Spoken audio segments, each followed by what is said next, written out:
For almost all of human history, night wasn't peaceful. It wasn't relaxing. It wasn't the quiet end to a busy day. Night was something people survived. And the strange part is, you have almost no idea what that felt like.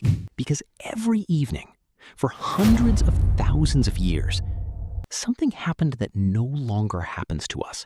Something so normal to our ancestors that they never thought to write about it. But once you understand what disappeared from human life, you start seeing modern civilization very differently. And maybe yourself differently too. Because what happened every night for most of human history might explain why modern humans feel so strangely disconnected from the world around them. Imagine this. The sun is setting, not in a city, not in a town, not near a street lamp, not beside a glowing screen. You are standing somewhere in Africa 50,000 years ago, or Europe 20,000 years ago, or Asia 10,000 years ago. The details don't matter because the experience was almost identical. The light begins to fade, the shadows stretch, the sky darkens, and something ancient starts happening inside your body. Your brain knows what's coming because for millions of years, darkness meant vulnerability. Darkness meant uncertainty. Darkness meant danger.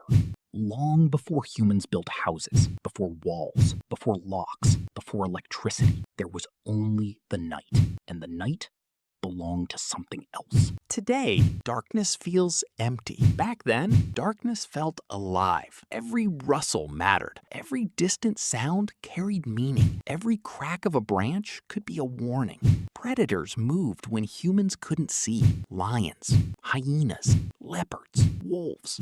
Creatures with eyes built for darkness. Creatures that were better hunters than us in almost every way. Humans dominated the day, but when the sun disappeared, our superiority disappeared with it. For most of human existence, sunset wasn't just a change in lighting. It was a transfer of power, and every human on Earth knew it, deep in their bones. But then something strange happened. Instead of simply hiding from the darkness, humans gathered around it. Fire, a small circle of light surrounded by an ocean of black. And this is where the story becomes much stranger than most people realize. Because fire didn't just keep predators away, it changed the human mind itself.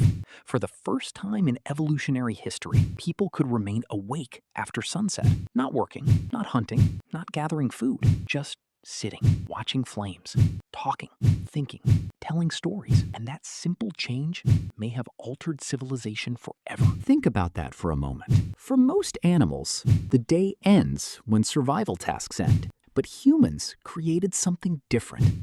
A psychological space. A gap between action and sleep. A few precious hours where the world became invisible. And when the outside world disappears, the inside world grows louder. This may have been where myths were born, where religion began, where imagination expanded, where people first wondered, who are we? Why are we here? What happens when we die? Questions that still haunt us today. Questions born not in daylight, but beside firelight. But that wasn't the most surprising part, because ancient humans didn't sleep the way you do. Not even close. Modern people imagine our ancestors collapsing into sleep for 8 uninterrupted hours. But historical evidence suggests something very different. For much of history, people often slept in 2 separate phases. A first sleep, then they woke up. Sometimes for an hour, sometimes longer. Then a second sleep. And during that strange period of wakefulness, people prayed, reflected, talked, made plans, or simply sat with their thoughts. Imagine that. No notifications, no entertainment, no endless scrolling. Just consciousness, alone with itself. Night after night, generation after generation. And this is where things become unsettling. Because modern humans spend enormous amounts of energy avoiding silence. The moment boredom appears, we eliminate it. The moment stillness arrives, we distract ourselves. The moment we're alone with our thoughts, we reach for a screen. But for thousands of years, silence wasn't optional. It was unavoidable. People sat with uncertainty, with fear, with memory, with grief, with wonder, every night. And perhaps that shaped the human mind in ways we barely understand. Now, imagine the darkness itself.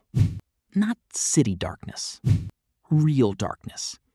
The kind almost nobody alive has experienced. A darkness so complete that your hand disappears inches from your face. A darkness that erases the horizon, erases distance, erases certainty. The kind of darkness that makes you realize how little control you actually have. For most humans who ever lived, this wasn't unusual. This was every night. And something fascinating happens when humans spend enough time in darkness. The boundaries of reality begin to blur. Sounds become stories. Shadows become figures. Random events become signs. The human brain starts filling in the gaps. Because uncertainty is something the mind hates. Many of humanity's deepest fears may have emerged from these nights. Monsters, spirits, demons, ghosts, invisible forces watching from beyond the firelight. Today, we dismiss these beliefs, but imagine hearing footsteps in complete darkness. Imagine hearing something breathing beyond the edge of visibility. Imagine knowing that if danger existed, you might not see it until it was already too late. Suddenly, those ancient fears don't seem irrational. They seem inevitable.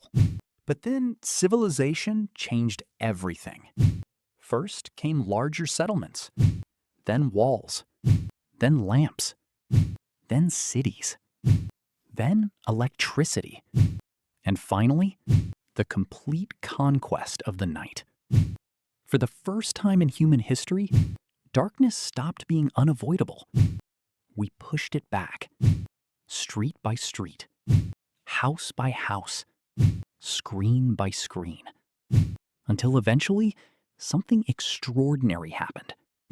Human beings became a species that rarely experiences true night at all. At first, this seemed like progress. And in many ways, it was. Life became safer, longer, more comfortable, more productive. But every solution creates new problems. Because the human brain evolved under conditions that no longer exist. We evolved around campfires. Now, we stare into LEDs. We evolved beneath stars. Now, we live beneath ceilings. We evolved with darkness. Now, darkness is treated like a malfunction. And maybe something important was lost along the way. Look around. Anxiety is rising. Attention is fragmenting. Silence feels uncomfortable. Many people struggle to be alone with their thoughts for even a few minutes. And while technology isn't the only cause, it raises an uncomfortable question. What if the human mind was never designed to be constantly stimulated? What if those long hours beside the fire served a psychological purpose? What if darkness wasn't merely an absence of light, but a space where humans processed reality itself? Because this story isn't really about night. It's about what night forced humans to confront. Their vulnerability, their mortality, their insignificance, their imagination. Night reminded people that they weren't in control, that the world was larger than them, older than them, more mysterious than them. And maybe that's exactly what made them human. Today, when the sun goes down, the world barely changes. The lights stay on. The screens stay bright. The noise continues. The illusion of control remains intact. But for nearly every human who ever lived, Night carried a different message. A message whispered across thousands of generations. A message hidden inside darkness itself. That beyond the small circle of light we create, there is always something unknown. Something we cannot fully see. Something we cannot fully control. And perhaps the strangest part is this. Our ancestors spent every night staring into that mystery, while modern humans spend every night trying to forget it exists. So the next time darkness falls, pause for a moment. Turn off the screen. Sit quietly. Imagine the countless humans who sat beneath the same sky, listening to distant sounds, watching firelight dance, wondering the same questions you wonder now. Because for most of human history, night wasn't the end of the day. It was the moment people came face to face with existence itself. And maybe that's exactly what we've been running from ever since.